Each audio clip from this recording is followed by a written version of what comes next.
Shalom, selamat pagi, salam sehat bagi kita semua.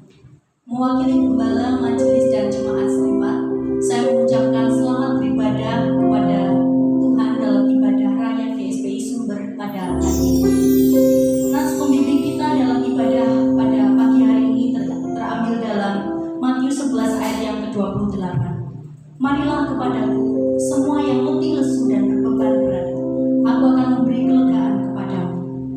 Mari Bapak Ibu dan saudara-saudari yang terkasih, kita siapkan hati kita untuk kita datang kepada Tuhan. Sebab Dia adalah Allah yang setia,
Bapa kami yang bertata dalam kerajaan surga, pada saat kesempatan pagi hari ini, kami mau mengatakan hati kami limpah dengan ucapan syukur.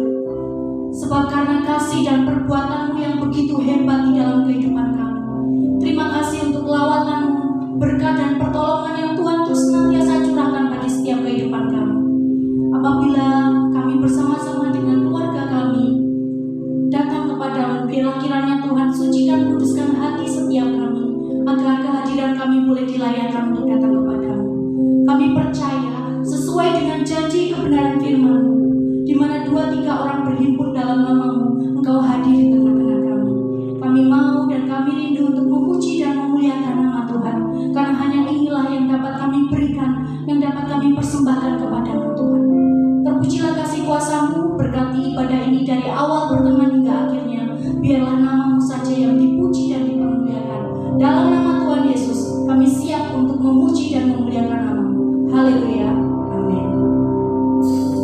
Bapak Ibu yang terkasih dalam Tuhan, saya sapa sekali lagi Shalom. Apakah ada sukacita? Amin. Puji nama Tuhan. Kita percaya ya Bapak Ibu bahwa kebaikan Tuhan selalu baru dalam hidup kita, dan kasih setia Tuhan tiada pernah berkesudahan dalam kehidupan kita. Karena Dia, Yesus Tuhan kita, sungguh amat baik dalam hidup kita. Sama seperti pujian yang akan kita naikkan saat ini. Tuhan Yesus baik.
Kita tahu bahwa pikiran Allah bagi setiap kehidupan kita tiada terselami. Sebagaimana yang ditulis dan dikatakan oleh Rasul Paulus di dalam Roma 11 ayat yang ke-33.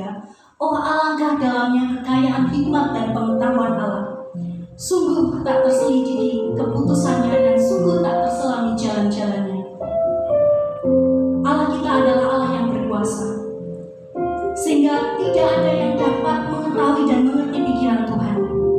Namun saya yakin kita semua percaya bahwa perbuatannya sungguh sangat besar, sungguh sangat indah bagi setiap kehidupan kita.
Bapa kami yang di surga, kami bersyukur untuk kesempatan yang Tuhan berikan. Saat ini kami akan bersiap untuk mendengar firman Tuhan dan juga untuk perjamuan kudus.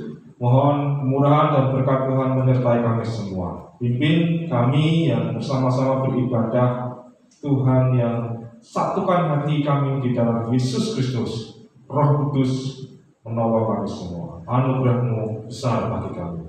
Dalam nama Tuhan Yesus kami bersyukur. Haleluya, haleluya. Amin. Shalom jemaat sekalian yang dikasihi Tuhan, yang ada di rumah dan bersama dengan keluarga masing-masing, maupun juga yang saat ini beribadah sendiri.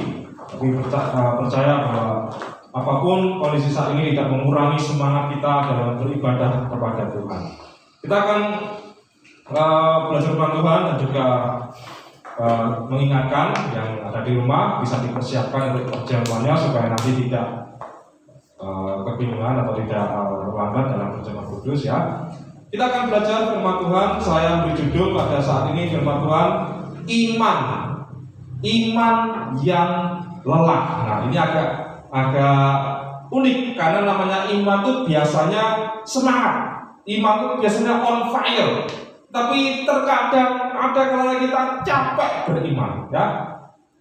Yang namanya lelah, kita semua sering mengalami lelah, letih, lesu itu kita semua sering mengalami. Biasanya kalau secara fisik, sehabis ada kegiatan, kita mungkin habis olahraga, lari, sepedaan, renang, atau mungkin juga ketika ada event kita kerja dari pagi sampai malam, ya.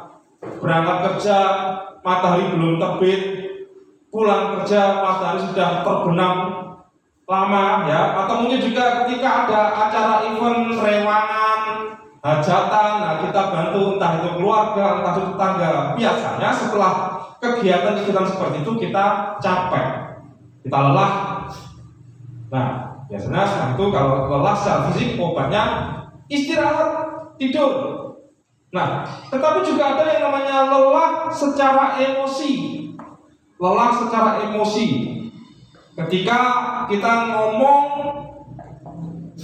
orang yang kita ajak ngomong nggak nyambung, nggak ngerti-ngerti. Kita ngerti istilah Jawa kita ngomong judek. Atau mungkin beberapa bapak-bapak, ibu-ibu pernah mengalami ngajari anak nggak ngerti-ngerti, jadi emosi. Kesel aku ngajari. Nah, itu ungkapannya. Ada ungkapan rasa lelah ngajari, ada ungkapan menyerah. Nah, Bapak Ibu, lelah seperti inilah yang saya maksudkan, lelah yang kadang membuat hati kita gregeten.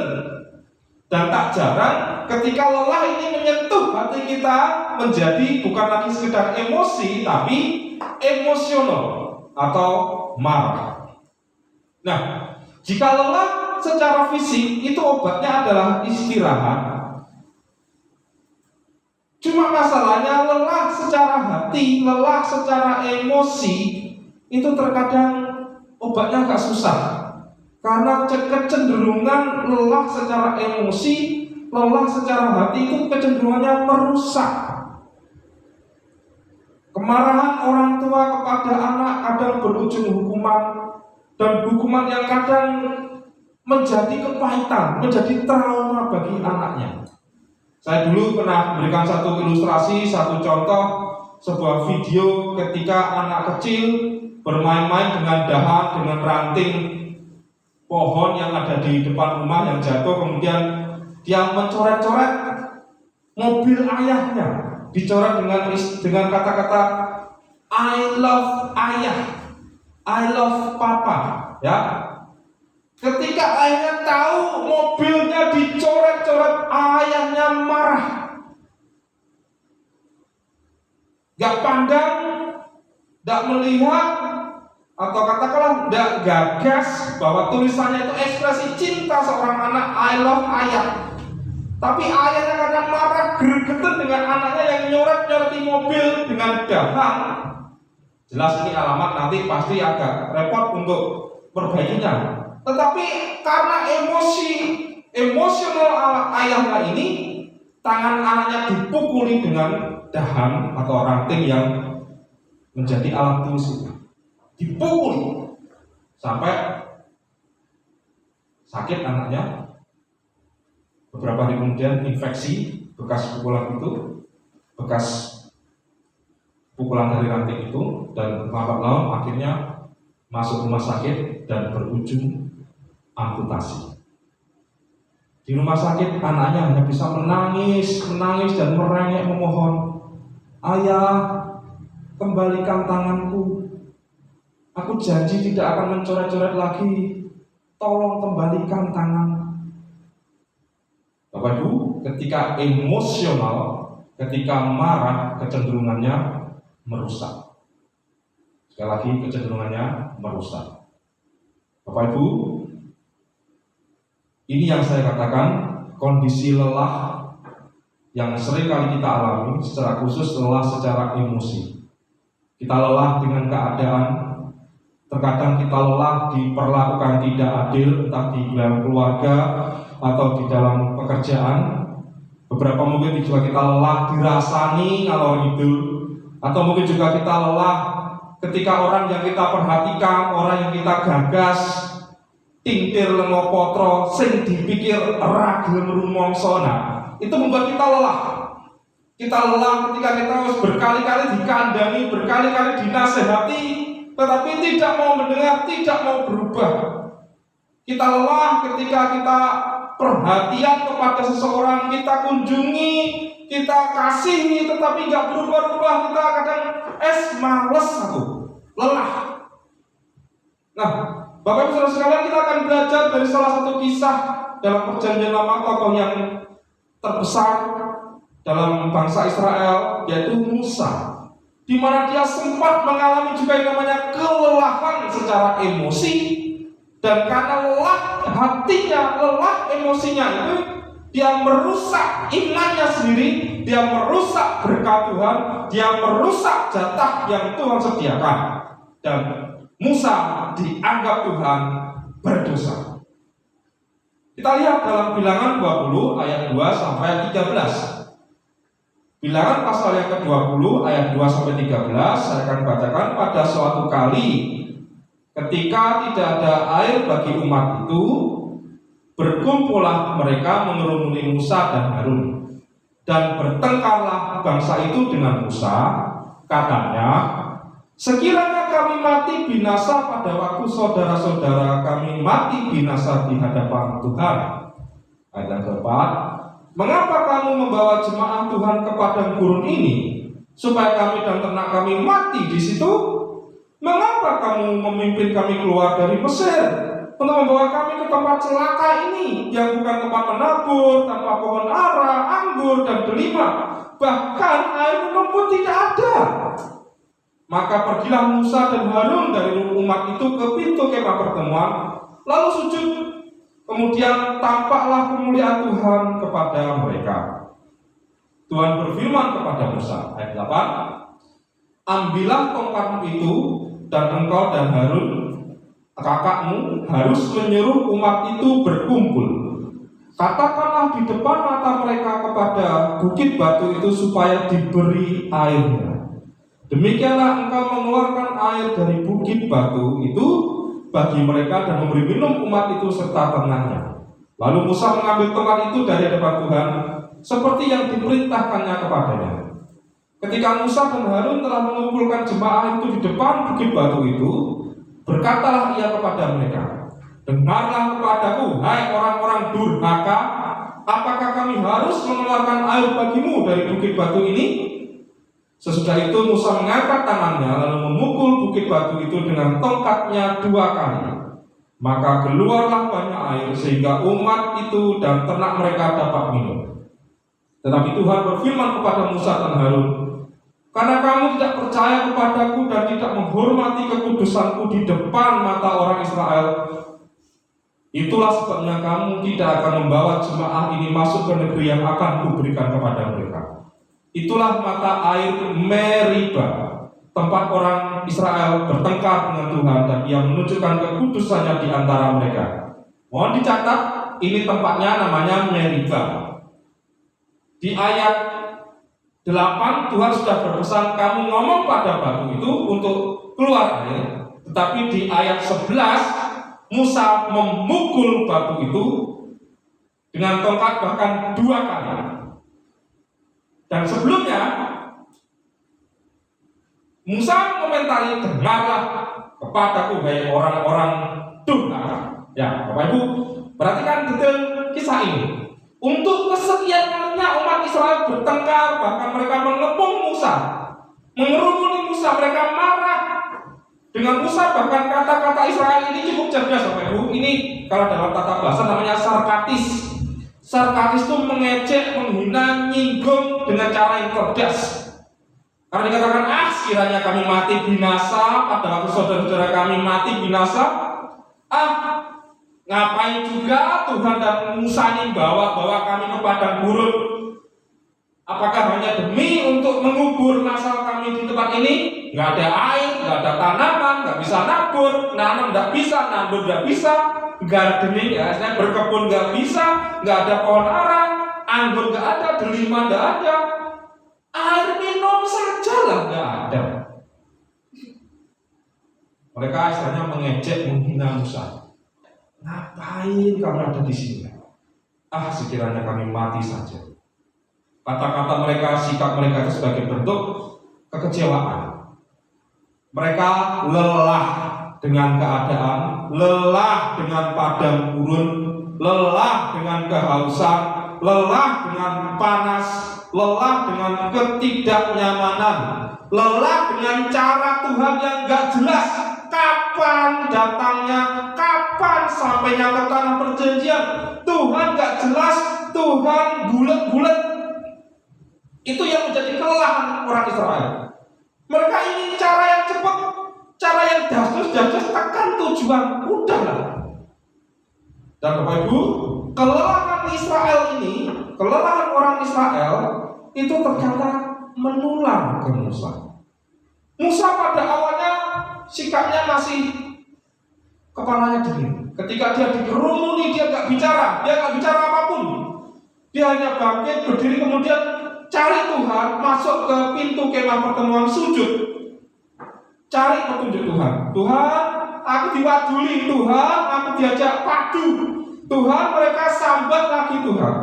Nah, pada awalnya Musa nggak ngeladeni mereka. Dia kepala dingin cari Tuhan. Tapi lama-lama ternyata kata-kata orang Israel ini nyentuh ke hatinya. Kelelahan Israel ini nular menjadi virus yang menginfeksi hati Musa juga. Ya, kita akan belajar juga. Pada awalnya Musa masih bisa mengendalikan emosinya. Buktinya dia cari Tuhan. Dia cari petunjuk Tuhan. Dan Tuhan juga beri petunjuk. Ayat 8. Mari kita lihat ayat 8. Ambillah tongkatmu itu, dan engkau dan Harun kakakmu harus menyuruh umat itu berkumpul. Katakanlah di depan mata mereka kepada bukit batu. Katakan kepada bukit batu. Musa diperintah cukup berkata, cukup bicara dan minta. Tetapi apa yang dibuat Musa? Ayat yang 10 dan 11. Kita melihat ayat 10 dan 11. Ketika Musa dan Harun telah mengumpulkan jemaah itu di depan bukit batu itu, berkatalah ia kepada mereka, dengarlah kepadaku, hai orang-orang durhaka, apakah kami harus mengeluarkan air bagimu dari bukit batu ini? Sesudah itu Musa mengangkat tangannya lalu memukul bukit batu itu dengan tongkatnya 2 kali. Maka keluarlah banyak air sehingga umat itu dan ternak mereka dapat minum. Musa memukul, disuruh minta, disuruh bicara, Musa malah memukul. Dan pukulannya itu bukan sekali, 2 kali. Sekali tidak keluar, Musa mungkin panik. Aduh, kok gak keluar? Dipukul lebih keras lagi. Tak, karena dia pukul dengan tongkatnya kepada batu. Pukulan pertama, tak, tidak terjadi apa-apa. Pukulan kedua lebih keras. Tak. Karena apa? Saya percaya karena saking gregetan. Di awal Musa sudah ngomong, dengarlah kepadaku, hai orang-orang durhaka, apakah kami harus mengeluarkan air bagimu dari bukit batu ini? Ini ekspresi jengkelnya Musa, lelahnya Musa, padu bertengkar dengan mereka, dan sehingga diekspresikan dengan kata-kata dan sikapnya. Bapak Ibu, kenapa memukul? Ternyata ada alasannya. Alasannya apa? Keluaran 17 ayat 5 dan 6.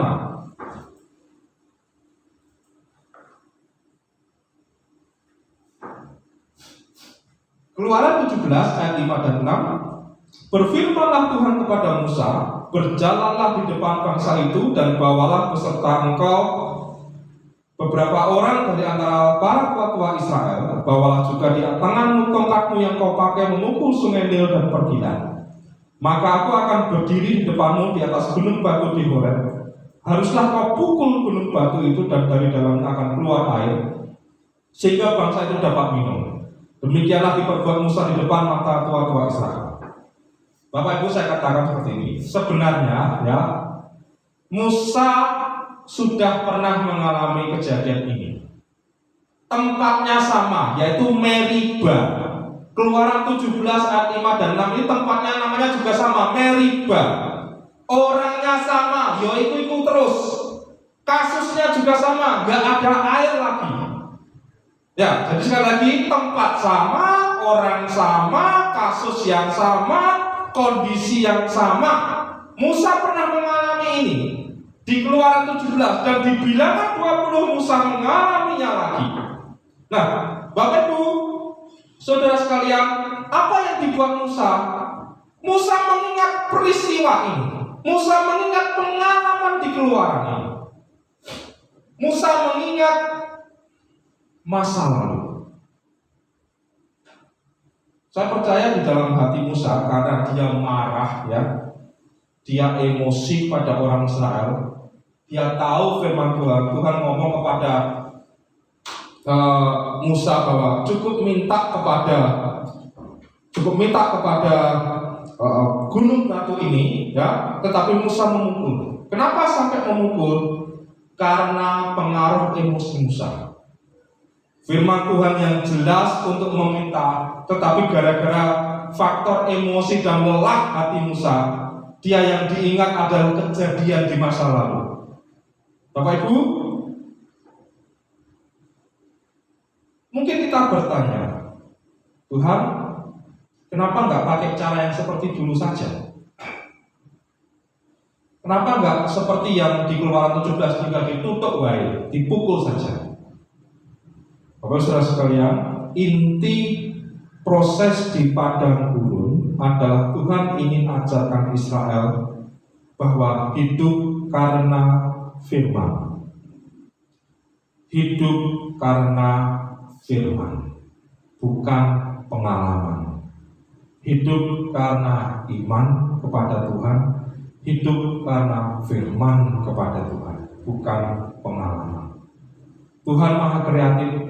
Dia punya banyak cara untuk menolong kita. Tetapi yang Tuhan inginkan, hati kita, iman kita bukan pada cara, tetapi kepada Tuhan.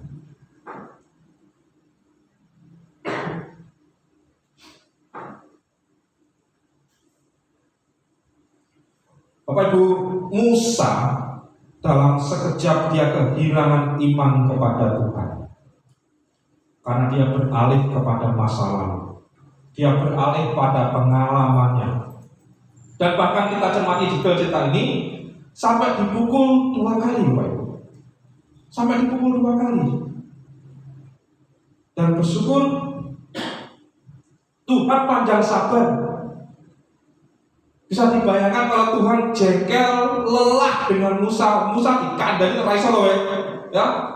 Bila kita bayangkan umpama Tuhan itu manusia seperti kita, seperti saya dan Anda, dikandani Musa, diperintahkan minta, malah dipukul. Coba bayangkan kalau Tuhan lelah, gak sabaran dengan Musa. Dijadiin Musa, malu Musa. Disuruh ngomong kok malah pukul. Anda bisa bayangkan Musa itu sebenarnya memukul 2 kali itu karena dia marah campur malu. Dipukul batu, tak, gak keluar dulu. Kok gak keluar? Cara yang belum gak keluar, dipukul lebih keras lagi. Bersyukur Tuhan masih bermurah hati. Oke, gak apa-apa cara lama, kamu gunakan lagi. Tetapi ada konsekuensinya. Musa tidak diizinkan masuk ke tanah Kanaan. Gara-gara dosa sepele, dosa marah, dosa lelah dengan Israel dan mencemari, menginfeksi imannya, Musa dihukum tidak boleh masuk tanah Kanaan. Bapak Ibu Saudara sekalian, Musa yang lelah dan emosional kepada Israel. Musa ketika di Meriba, ya, di Keluaran 17 ayat 6 ini, dia tidak ngomong apapun. Ketika dia pukul gunung batu itu, dia nggak ngomong apapun. Tetapi di Bilangan 20 ketika dia pukul batu itu, dia komentari, kalian orang-orang durhaka. Itu komentar Musa. Jadi dari kisah ini kita melihat gara-gara marah, gara-gara lelah, jengkel kepada Israel, Musa dalam sekejap beriman kepada caranya sendiri. Musa beriman kepada pengalamannya, bukan kepada Tuhan. Dan bahkan Tuhan ngomong, karena kamu tidak percaya kepadaku, kamu percaya kepada caramu sendiri, kamu percaya kepada pengalaman masa lalumu, bahkan kamu tidak menghormati aku, kamu tidak menggagas firmanku yang kau gagas, lelahmu, emosimu, jengkelmu, maka kamu tak tolak masuk tanah Kanaan. Bapak Ibu,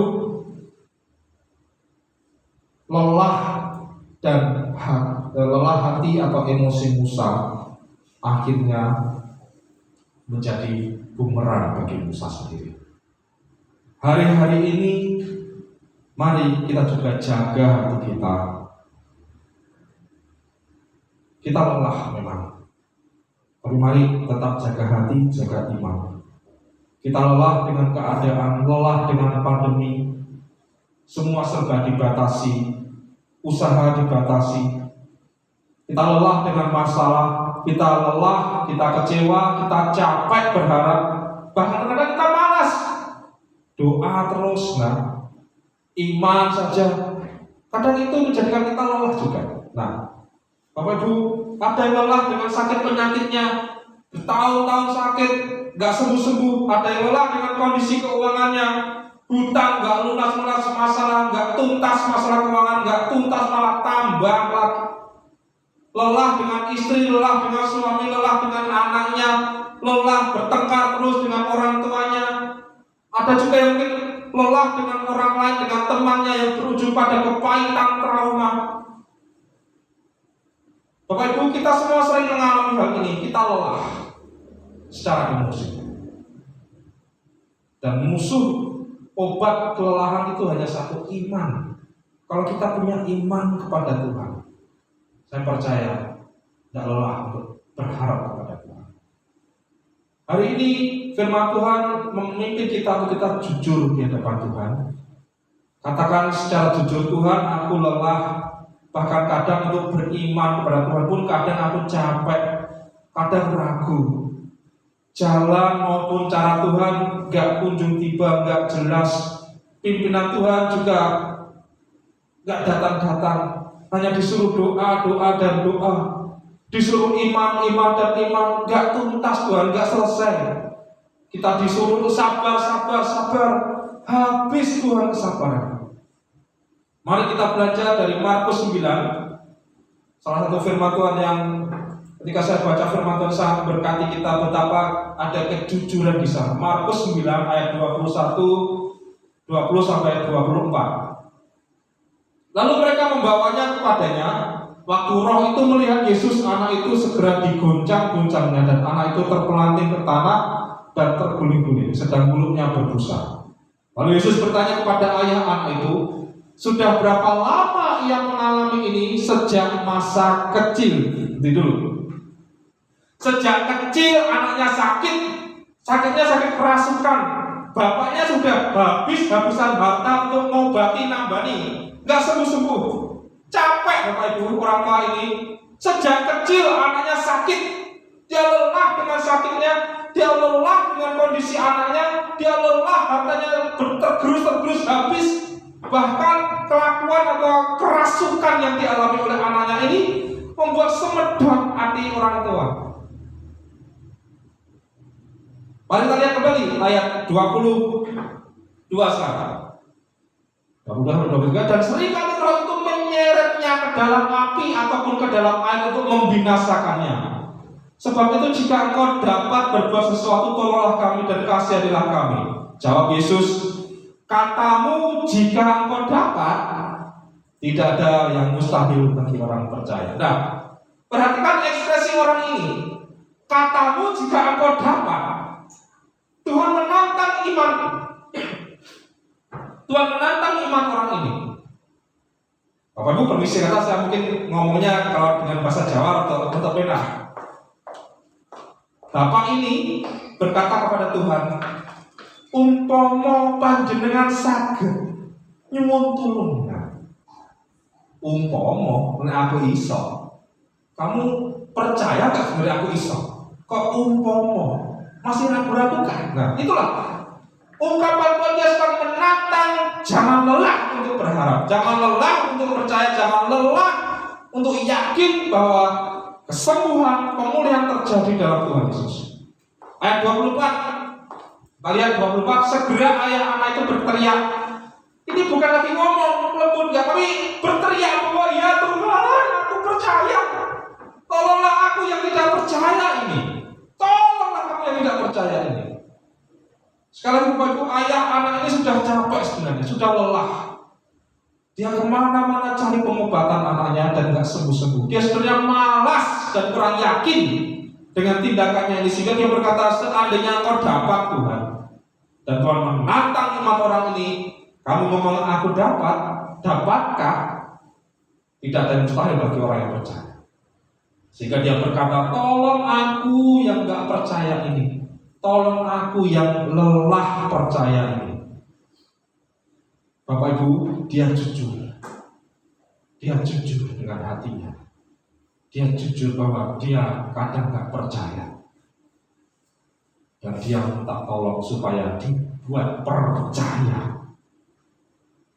Dan seperti inilah yang akan kita buat hari ini Bapak Ibu. Mari jujur dengan Tuhan. Minta supaya Tuhan kuatkan iman kita agar tidak mudah terinfeksi virus lelah secara emosi. Saya jujur tidak tahu apa yang hari ini membuat kita lelah dalam berharap. Ada mungkin lelah dengan keluarganya, lelah dengan ekonominya, lelah dengan sakit penyakitnya, lelah kesana kemari, kok nggak kelihatan jawaban pertolongan Tuhan, kok nggak muncul-muncul apa yang diharap-harapkan, lelah kadang berusaha, bahkan lelah dalam berdoa.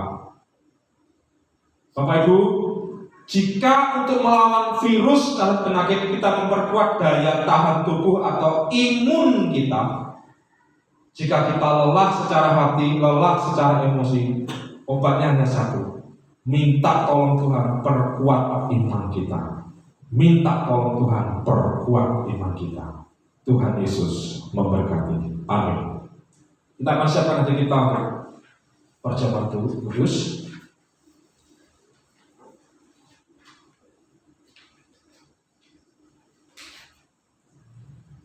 Silakan dipersiapkan untuk hosti dan cawan perjamuan. Saya akan langsung memimpin. Sebelumnya saya mengajak semua yang di rumah, yang mendengar, yang mengikuti ibadah ini, kita bangkit berdiri untuk menghormati perjamuan Tuhan. Firman Tuhan berkata untuk kita menyelidiki hati dan hidup kita. Di hadapan Tuhan, mari kita jujur. Kita mengakui hidup kita, mengakui dosa-dosa kita. Kita ini banyak sekali dosanya. Kadang kita sembarangan, kita tahu firman Tuhan tetapi kita tolak, kita tidak menghormati Tuhan. Kita tahu jelas firman Tuhan tetapi yang kita hormati adalah emosi kita, ego kita sendiri, hitung-hitungan kita sendiri. Kali ini mari kita jujur di hadapan Tuhan, mohon ampun. Mohon ampun untuk setiap kesalahan, bahkan ketidakpercayaan kita. Mari jemaat sekalian, saya mengajak dan saya akan mewakili dalam doa dan pengakuan. Bapa kami yang di surga, kami umat-Mu, kami milik-Mu. Mohon ampun setiap salah dan dosa kami Tuhan. Hati kami yang jahat, kata-kata kami yang kasar, sikap bahkan kebiasaan kami yang masih dalam dosa. Ya Tuhan, ampuni kami. Ketika hidup kami tidak nyambung Tuhan, kami tahu firman Tuhan, tetapi kami berat melakukan firman Tuhan. Ketika kami disebut orang beriman, tetapi kami tidak menghormati Tuhan. Ampuni salah dan dosa kami Tuhan. Kami mau sungguh jujur di hadapan-Mu. Kami ini makhluk yang hina, kami ini manusia yang celaka Tuhan, karena kami sering kali bermain-main, bahkan mempermainkan anugerah-Mu. Tuhan ampuni kami. Alkitab berkata, firman-Mu berkata, apabila kami mengaku dosa, maka Engkau Allah yang setia dan adil akan mengampuni dosa-dosa kami. Mohon belas kasih Tuhan, mohon kemurahan Tuhan. Terima kasih dan terima kasih kami bersyukur. Mari Bapak Ibu persiapkan mesti roti perjamuan kita.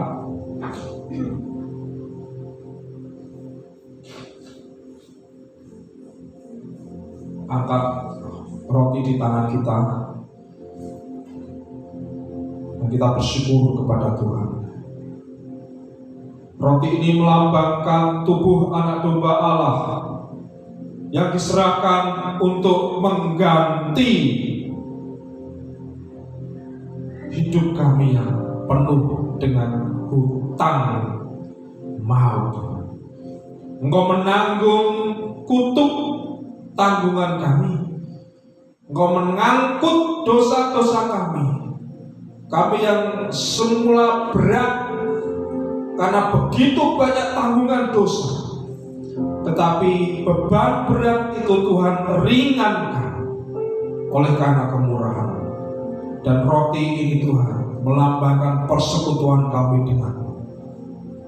Tubuh-Mu yang telah diserahkan untuk mengangkut dosa-dosa kami. Terima kasih Tuhan, terima kasih. Kami bersyukur untuk roti yang melambangkan tubuh anak domba Allah ini. Dan ketika Yesus dan murid-muridnya sedang makan, Yesus mengambil roti, mengucap berkat, memecah-mecahkannya, lalu memberikannya kepada mereka dan berkata, ambillah, inilah tubuhku. Mari kita makan di dalam nama Tuhan Yesus.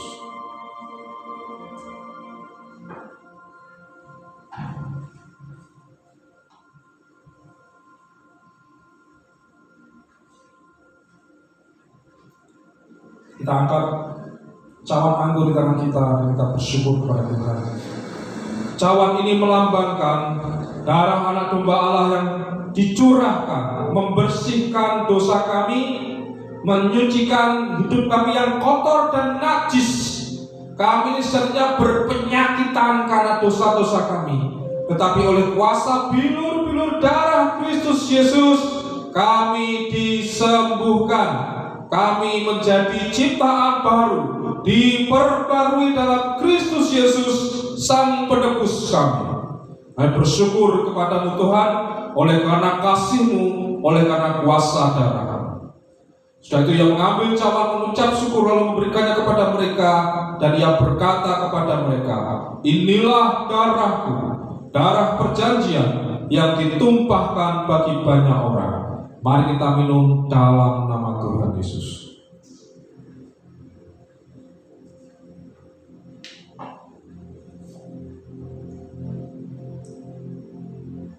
Bapa di surga, kami bersyukur.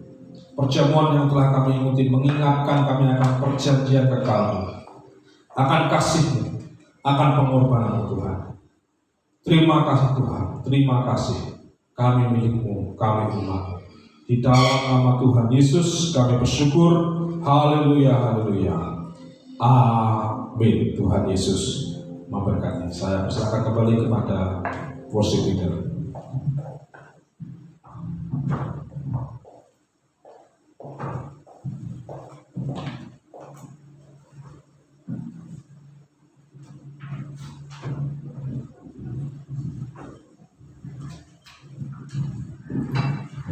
Baik, terima kasih kepada Pendeta Penny atas pelayanan firman Tuhan dan juga pelayanan perjamuan suci ini.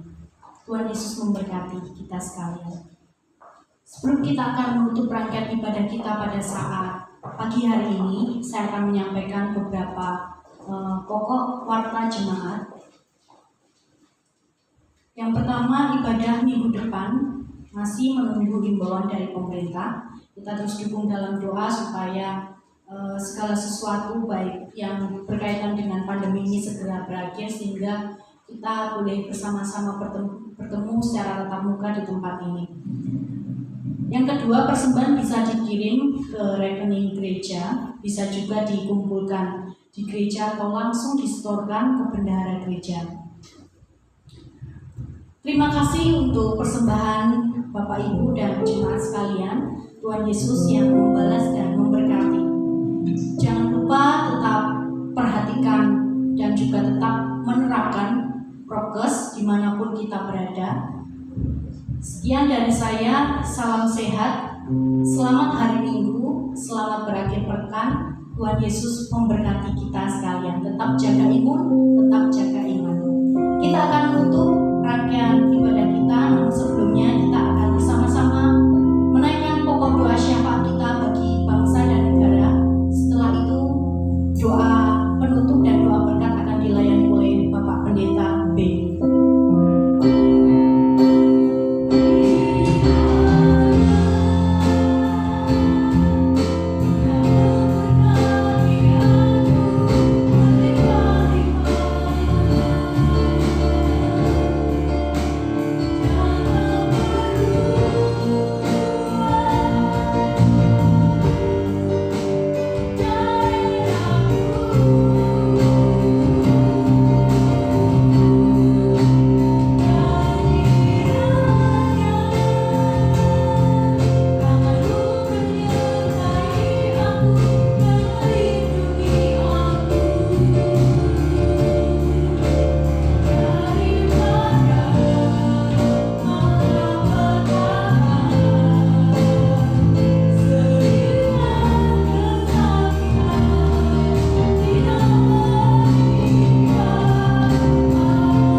Bapa kami yang di surga, kami naikkan doa syafaat kami untuk bangsa kami, untuk kota kami Solo, dan dimanapun kami berada saat ini Tuhan, kami berdoa kiranya Tuhan berkati lingkungan kami, berkati bangsa dan kota kami, pulih dari pandemi, penyebaran semakin menurun bahkan semakin zona hijau Tuhan. Tidak ada lagi yang terkonfirmasi sakit itu. Mohon belas kasihan-Mu untuk bangsa kami. Berkati tenaga kesehatan, rumah sakit yang merawat, berkati setiap upaya pemerintah untuk menanggulangi pandemi ini. Kiranya Tuhan yang memberi hikmat. Kami juga berdoa setiap jemaat-Mu yang saat ini ada di rumah masing-masing, Barangkali ada yang sakit, Tuhan kami doakan, Tuhan jamah, Tuhan pulihkan, sembuhkan yang saat ini terbaring lemah. Kami mengingat nama-nama orang-orang yang kami kasih, Tuhan. Pulihkan, jamah, sembuhkan dalam nama Tuhan Yesus. Kami berdoa setiap keluarga dan keluarga diberkati, setiap usaha, pekerjaan maupun yang berdagang, Tuhan akan tolong. Kami percaya hidup kami oleh karena firman dan karena iman. Rezeki berkat yang daripada Tuhan pasti terjadi, pasti tercurah untuk kami umat. Bapa, kami percaya Kau mengasihi kami anak. Terima kasih Tuhan, terima kasih. Mari jemaat dapat berdiri dan kita tadahkan tangan kita terima berkat yang daripada Tuhan. Damai sejahtera yang dari Allah Bapa, kasih yang sempurna di dalam Anak Allah Tuhan kita Yesus Kristus, hikmat, penyertaan serta persekutuan di dalam Allah Roh Kudus menjadi milik saudara saat ini sampai selama-lamanya. Semua yang terima berkat Tuhan bersama kita katakan amin.